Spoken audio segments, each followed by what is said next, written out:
Recipe नक्की पूर्ण बघा आणि ही रेसिपी तुम्हाला कशी वाटली ती नक्की कमेंट करून सांगा आणि तुम्ही ही नक्की ट्राय करून बघा। व्हिडिओ आवडला असेल तर लाईक करा, शेअर करा आणि चॅनलला प्लीज नक्की सबस्क्राईब करा। तर मी आता इथे एक दुधाई घेतलेली आहे, त्याचं साल काढून घेते आणि मग त्यानंतर याला किसून घ्यायचं आहे।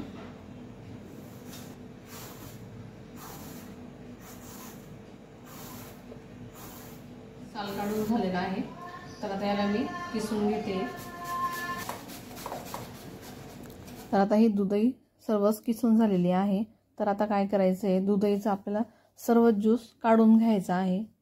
जेवढं दाबून तुम्हाला त्याच्यातलं ज्यूस काढता येईल तेवढं काढून घ्यायचं आहे, कारण नंतर आपण ज्या वेळेला कोफ्ते करू त्यावेळेला ज्यात आपण मसाले वगैरे टाकू तर ते खूप पातळ व्हायला नको म्हणून।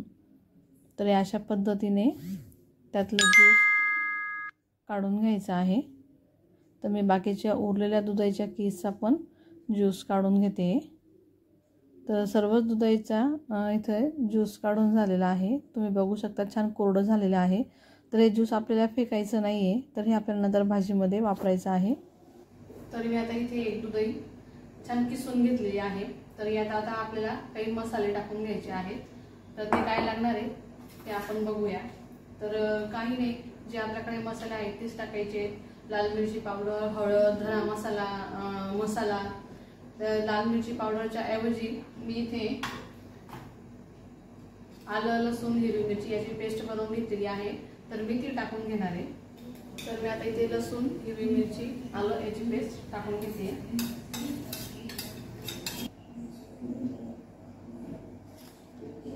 धना पावडर, हळद, मसाला, अगदी थोडीशीच लाल मिरची, त्यानंतर त्यात टाकून घ्यायचं आहे बेसन पीठ।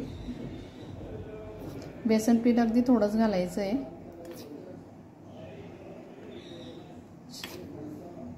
जास्त बेसन पीठ टाकल्याने कोफ्त्यांमध्ये बेसनाची चव येईल, कच्चापणा येईल त्याकरता। त्यानंतर 1 चमचा कॉर्नफ्लॉवर, चवीनुसार मीठ टाकून घ्या। त्यानंतर त्यात कोथिंबीर टाकून घ्या। आता हे सगळे मसाले टाकून झालेले, तर याला आता छान मिक्स करून घ्यायचं आहे। तर हे अशा पद्धतीने पीठ तयार व्हायला हवे। तर यात आता असे कोफ्ते तयार करून घ्यायचे। हवं तर तुम्ही हाताने किंवा चमच्याच्या साहाय्याने कोफ्ते टाकून घेतले तरी चालतील। तर मी ते चमच्याने टाकून घेणार आहे। मी हा चमचा घेतलेला आहे, तर याने मी टाकणार आहे। छान गोल शेप येईल त्याच्याने, असं भरून घेईल आणि हे असं टाकून देईल। हे बघा किती छान पडत आहे।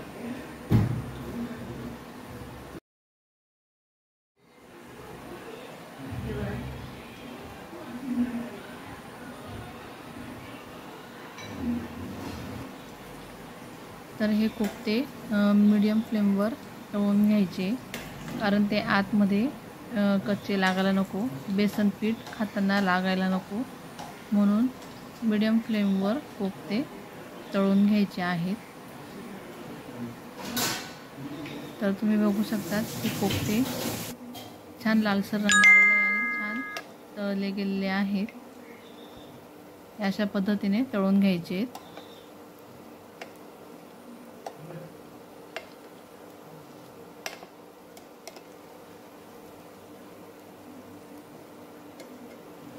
आता बाकी मी सर्व कोफ्ते तयार करून ते तयार झाले की मग तुम्हाला दाखवते।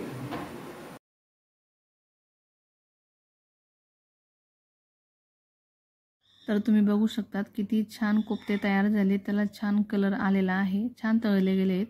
तर आता त्यासाठी लागणारी ग्रेव्ही कशी बनवायची ते आपण बघूया। तर आता इथे मी कांदे घेतलेले आहेत, तर इथे मी 4 छोटे छोटे कांदे घेतलेले, तर 4 कांद्यांची आपल्याला आता पेस्ट बनवून घ्यायची आहे।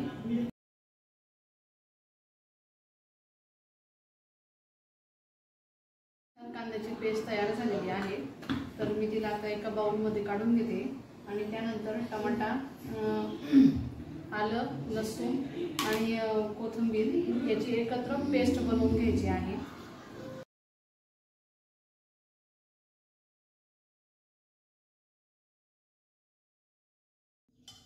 तेल 3 ते 4 चमचे टाकून घ्या।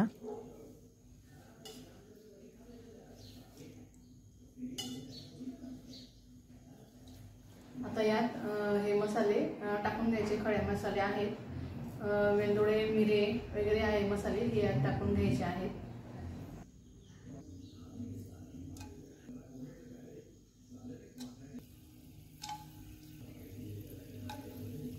आता हे खडे मसाले टाकून झाले की त्यात टाकून घ्यायची कांद्याची पेस्ट। आता कांद्याची पेस्ट छान तळून घ्यायची आहे। त्यानंतर त्यात टाकून घ्यायचं आहे टोमॅटो, आलं, लसूण, कोथिंबीर याची पेस्ट। ती पेस्टही आता छान तळून घ्यायची आहे। छान तेल सुटोस्तोवर तळून घ्या।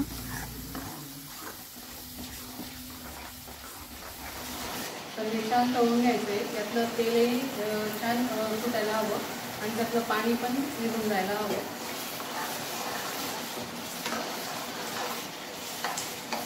आता हे छान तळून झालं की यात आपण मसाले टाकून घेऊ।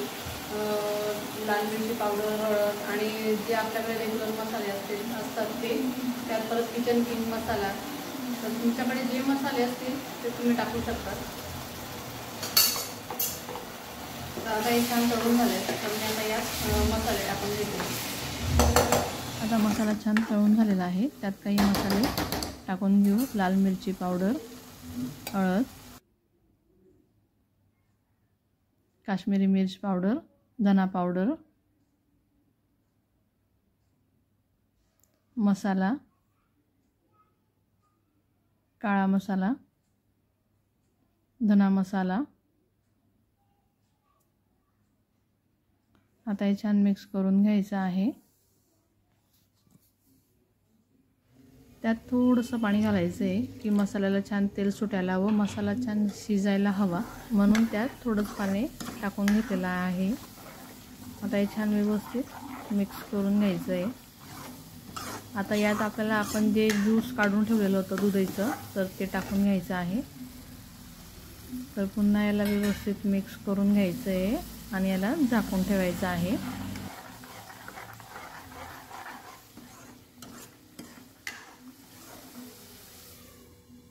तर तुम्ही बघू शकता किती छान भाजीला तेल सुटलेलं आहे आणि मसाला पण छान शिजलेला आहे। तर आता यात मी टाकून घेणार आहे साय। तर मी दुधावरची ताजी साय टाकून घेते। तर तुम्ही हवं तर रेडीमेड क्रीम जरी यूज केली तरी चालेल। तर मी ते साय टाकून आता हे व्यवस्थित मिक्स करून घेते।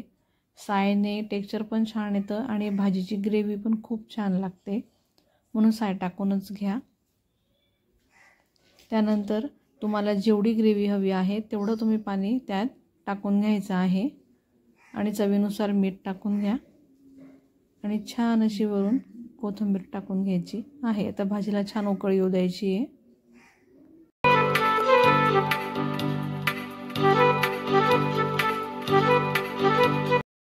तर भाजीला छान उकळ आली आहे, तर यात आता आपल्याला कोफ्ते टाकून घ्यायचे आहेत।